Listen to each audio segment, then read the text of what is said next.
Hey everyone, and welcome to another video. So as you are aware, we have been on the hunt for a new camper van, and during that hunt we had set ourselves some things that we wanted to have in this new camper van.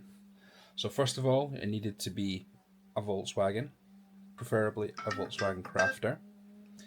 Second, we wanted to make sure that it had under 100,000 miles on it. And third, it needed to be a different colour than white. We didn't want to have a white van. I can say we have got a new van. Let's see how we did.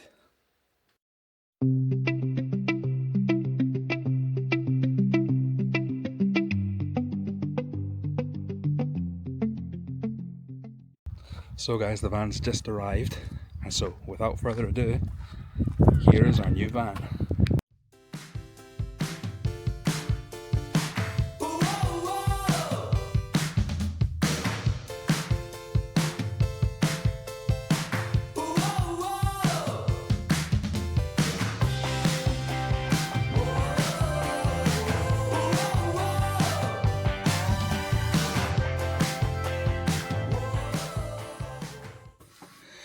So yes, we have gone to the dark side.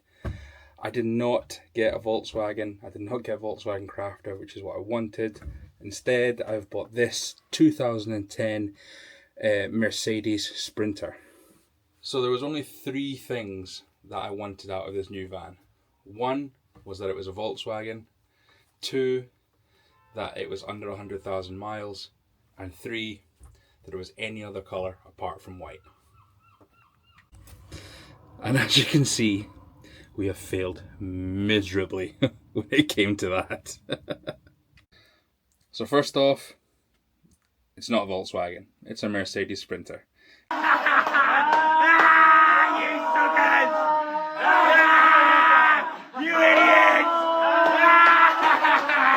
In fact, it's a 2010 Mercedes Sprinter minibus, which is why it's got all of the windows on the side. Second, we're not actually sure how many miles it's got on it.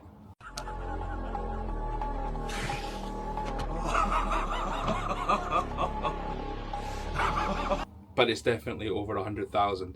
I'll explain a little bit later on why that is. And finally, and to me, possibly the biggest thing that I didn't want, it is white. It is not any other colour. I'm gonna get you. I don't know how, but I'm gonna get you. Yeah. Oh yeah. But let me explain to you why I did it. So, ideally, I all wanted a big Volkswagen nut. I really, really wanted a Volkswagen Crafter.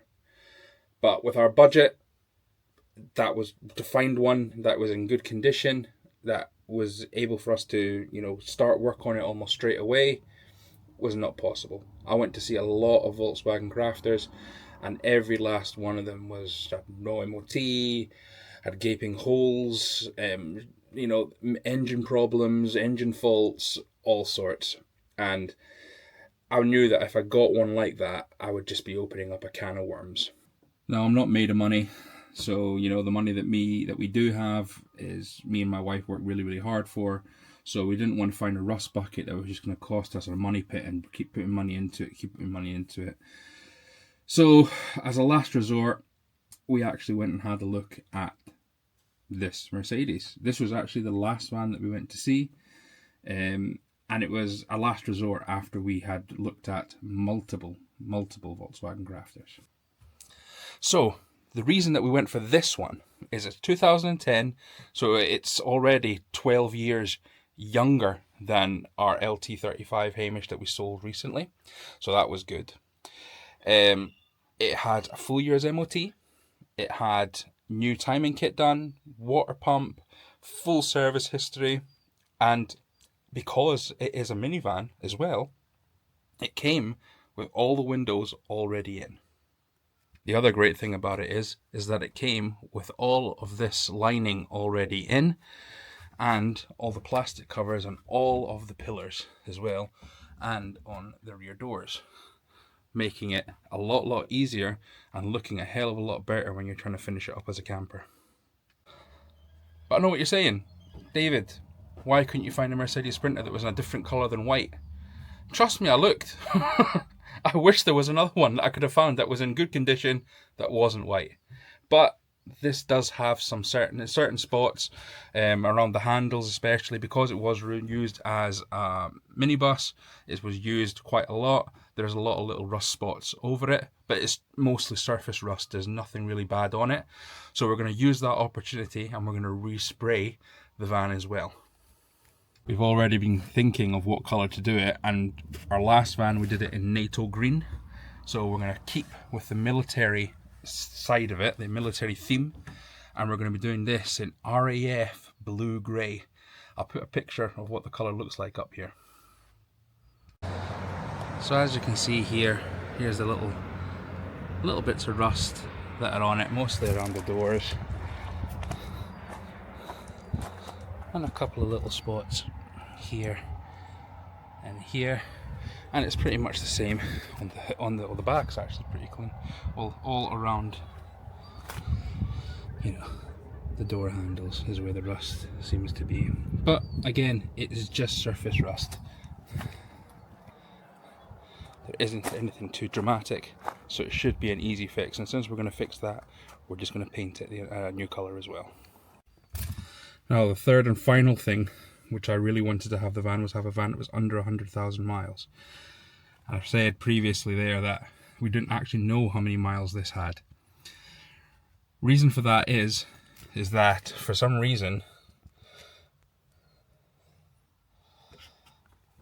oops, the dash isn't showing the mileage.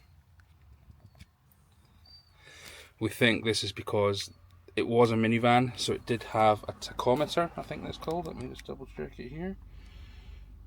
So it has a tachometer which is linked in to the mileage and everything as well, because obviously if you're driving it for too long, you're not supposed to.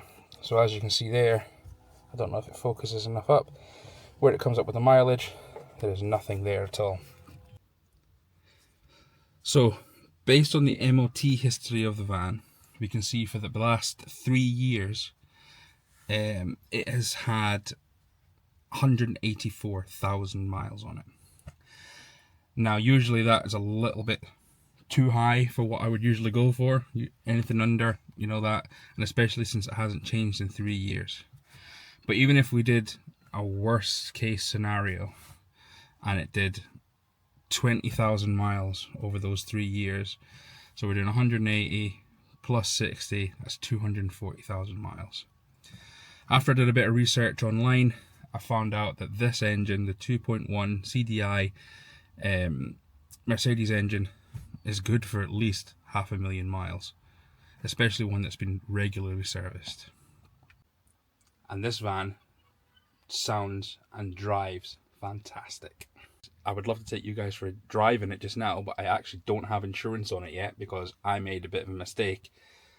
I decided after I found out I was getting the van, I went online straight away about 1 o'clock in the morning to try and sort out insurance, and I forgot that I had a previous quote in for something else, which I believed I wasn't going to buy a van until the 1st of August, and so I put it as the 1st of August. Bought the insurance, paid for, all ready to go, got the document through to say I was insured, but it doesn't actually start until the 1st of August. Today's the 23rd of July, so I have to wait until the 1st of August now before I can actually drive the van. Well, you've seen the outside of the van, let's show you the inside of the van. So as I said, this was a minibus, which is why it's got windows all the way around, and the previous owner had already sort of semi converted it into a camper van. Very, very simple conversion. See, he's got belted seats here, he's got a table with a massive big post leg on it, little kitchen area here. This is actually really nice wood, but they kind of didn't do a very good job when they were cutting it out, so unfortunately that's going to have to go. I'm not sure what the hell this was. I'm thinking it was some sort of cupboard. and then he's got a wee little bed on it. Again, I'm not sure why he didn't take it all the way to the end. Maybe he had bikes or something that were on there, so he was using it for that. Well, whatever he's done to it doesn't really matter, because I'm going to be stripping the whole thing out and starting from the beginning. We're going to be trying getting this done quite quickly. We want to get a lot of the work done before the end of the summer, because obviously I work until 4:30 each day. So, you know, at the moment it's 5:15 just now, and it's still quite light, and this is in the middle of July. But in Scotland, once the winter comes, 4 o'clock it starts getting dark. You know, I want to be able to work on this at least in the evenings for as long as I can, and then when I get home from work in the winter, I want to be doing some work on that as well. Obviously, until I can get electrics in the car, we don't have any lights or anything in here as well. But I found something that I think is really going to help me with that. Let me introduce you to the Workhos HD03. This little monster of a flashlight is amazing, and it is super, super, super bright. Now when you look at this, you think, this thing's the size of my finger. It weighs 49 grams. It weighs nothing. How can this thing be powerful? How can this thing be bright? Let me show you. So, now that doesn't seem very bright, does it? That's the minimum setting. That is the smallest setting you'll get on this. Now watch as this gets brighter and brighter and brighter. That's 1. That's 2. That's 3. And that is 4. I don't know if you can see that in here, but this is lighting up the entire van. So you're saying, wow, David, this is a flashlight that's bright. Yeah, not only. For something this size, it's got 680 lumens, and it's got a beam distance of over 180 meters. That's 100. Do you know how far 180 meters is? Not only is it just a flashlight, but it's other stuff as well. Watch this. Ooh, colours. Press the side, changes colour again. Lots of different colours. If you're filming, like I do sometimes, and I need some sort of background light, there's multiple kinds of background lights that you can put on this thing. And it just gives you, especially in a darker area, it can give you some really nice light and some backlight to your videos. So is that all, you say, David? No, absolutely not. There's even more. So on the side of the Workhos HD03, you can see here that there's a little toggle switch. Now, put it on the top one, turn it on. That gives you spotlight. There's a little light in the middle there, gives you your spotlight. And again, it has all of the brightness as before. Now let me show you something else. Turn it off, flick it down. You've now got floodlight, which fills up a larger gap, so you've got an bigger area to go by. And again, you've got all the maximizations as you do on everything else. Just blinded myself there. So not only has it got this nifty little clip on it, so you can clip it onto your clothing, so it's out of the way when you're out on a walk, if you're hiking, if you're walking back to your car at night, if you're taking your dog for a walk somewhere, and it's right on you there.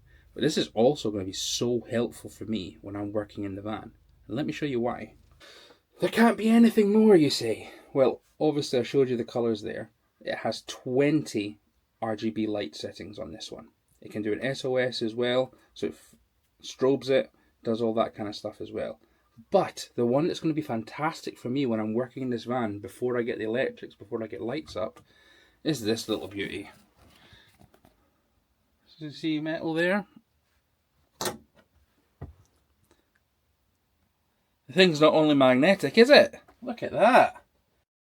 So head over to the Workhorse website. As you can see here, they've got weekly flash sales. They've got so many different kinds of torches for every single kind of occasion. The monster in your pocket, the HD03 that we showed there, is absolutely fantastic. It comes in multiple colors as well. And it's good for everything. You've got everyday carry, tactical, headlamps, diving, high power flashlights, everything. All their new releases and everything is available on here. I'll put a link to their website and a link to the HD03 Pocket Monster in the comments below. So thank you, Workhorse, for sending this over to us. This is going to be invaluable during this van build, especially when I need to get into the little areas. I can just mount it on a piece of the bar, a piece of the van there, and shine up where I need to shine. But it's got... And so, the $1,000,000 question, why in the end did we just go with this? Why didn't I just hold out and see if something else came up? Well, you know that old saying that you say, when something's too good, when something's good, you just grab it. At that point, you know, don't miss out. This was too good to miss out, really. Body works great on it, apart from little rust patches, but I can deal with that. We wanted to repaint it anyway, you know. So the whiteness side of that is gone. The fact that it's a Mercedes, yeah, I know I'm a big Volkswagen guy, and I always said to myself, I'll never get a Mercedes Sprinter, and I'll never get anything like that. I wanted to get Volkswagen. But you know what?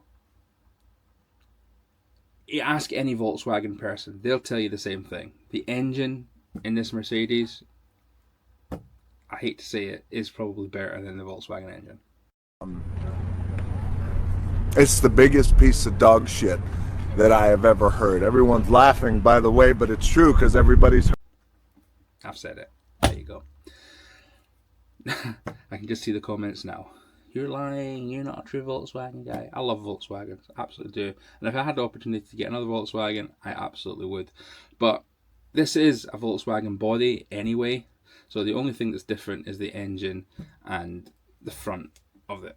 The rest of it is basically a crafter. So in the back of my head, that's what's keeping me alive.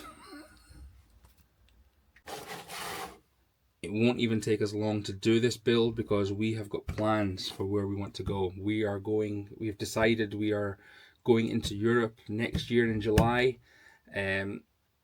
Possibly we're going to drive all the way back to Cyprus where I actually met my wife, or where we met and where we got married and where I lived for over 21 years. We're planning on doing a road trip over 3 weeks from Scotland all the way to Cyprus and back. We're hoping that is what the plan is going to be. I've never actually driven my car or my van in Europe. Cyprus is different. Cyprus, they drive on the same side as us. I've never driven on European roads on the other side of the road.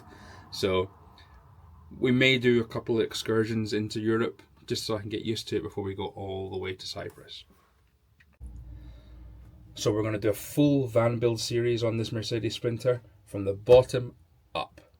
We're going to be painting it, we're going to be insulating it, we're going to be running wires through it, we're going to be putting awnings on it, solar, you know, the full shebang. So if you want to follow us on that journey, then make sure that you've subscribed and hit that notification bell. Stick a like and a comment as well on things that we think we should be doing to this van. We're starting now, we're getting everything ready, we're preparing. I've got lists over lists, there's hundreds of them, all sitting on my desk there, of things that we need to get done to this van. I'm working it out bit by bit. Next video will be up in less than a week because we're going to be stripping this thing out and I'll be showing you guys the plan of where I want everything to be and what we're going to be doing. Then we're going to actually start with painting this entire van. Anyways guys, this was just a little introduction video to our new van. We have bought it, there's going to be lots of content coming out, so please make sure you're subscribed, make sure you've got that notification bell because we're going to have some great content coming your way of this van build. If you guys have got any recommendations of things that we should be doing to this van, or if you've got a Mercedes Sprinter yourself and you've got things that we need to know, let us know. Let us know in the comments below because it would be really appreciated. Thank you again for watching guys, and we'll see you in the next one. Bye!